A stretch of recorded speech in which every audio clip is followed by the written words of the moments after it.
এত বড় একটা জাতীয় ক্ষতি হলো, জাতীয় সম্পদের ক্ষতি হলো, একটি জাতীয় পরীক্ষা, তাদের পরীক্ষা নষ্ট হয়ে গেল। এটা কেন হলো আমরা কিছু জানি না। তারা কেন আমাদের কলেজ আক্রমণ করলো, আমরা কি পরিমাণ ক্ষয়ক্ষতি হয়েছে, কি পরিমাণ ক্ষয়ক্ষতি ম্যাম কোনো একটা ডিপার্টমেন্ট অক্ষত নেই, কোনো একটা ডিপার্টমেন্ট অক্ষত নেই। পুরো কলেজ এখন ধ্বংসস্তূপ। ইভেন আমার কলেজের শিক্ষকের গাড়ি তছনছ করে দিয়েছে, কলেজের গাড়ি তছনছ করে দিয়েছে।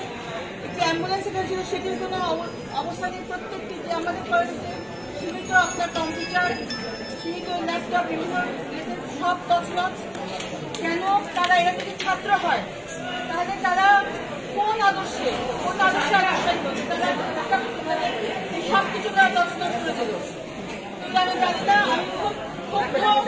আমি খুব শঙ্কিত, আমি খুব দুঃখিত, আমি অত্যন্ত দুঃখিত। আজকে আমরা কোথায় দাঁড়িয়ে আছি আমি জানি না। আমি খুবই দুঃখিত, কারণ আমি আমার ছাত্রছাত্রীকে কেন পরীক্ষা দিতে পারলাম না। আমি তো আইন শৃঙ্খলা বাহিনীর লোক না, আমি তাদের কাছে চাইবো। আমি তাদের কাছে বারবার ফোন করেছি, কিন্তু আমি পর্যাপ্ত ফোর্স পাইনি। শিক্ষা প্রতিষ্ঠানের ওসি যথেষ্ট চেষ্টা করেছেন, কিন্তু আমি আর্মির কথা বলছি, আমি আর্মিকে বারবার ফোন করেছি। তারা বলছেন আমরা ন্যাশনাল কলেজে আছি, আমরা ন্যাশনাল কলেজে আছি, আমরা ওইখানে কাজ করছি, কিন্তু তারা একবার আমাদের কাজ করছে।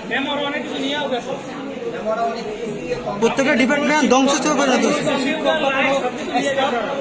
কলেজের স্টাফ এই মুহূর্তে আমি বলতে পারবো না, এখনো আমরা পুরো বিষয়টা জানি না, এখনো আমরা নিরাপদ না।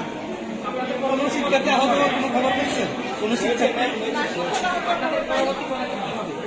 পরবর্তী পদক্ষেপ আমরা এখনো আমরা সিকিউর।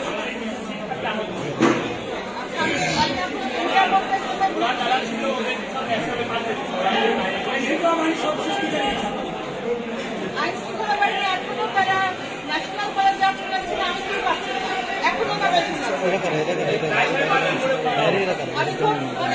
এখনো বাইরে কোনো আপনি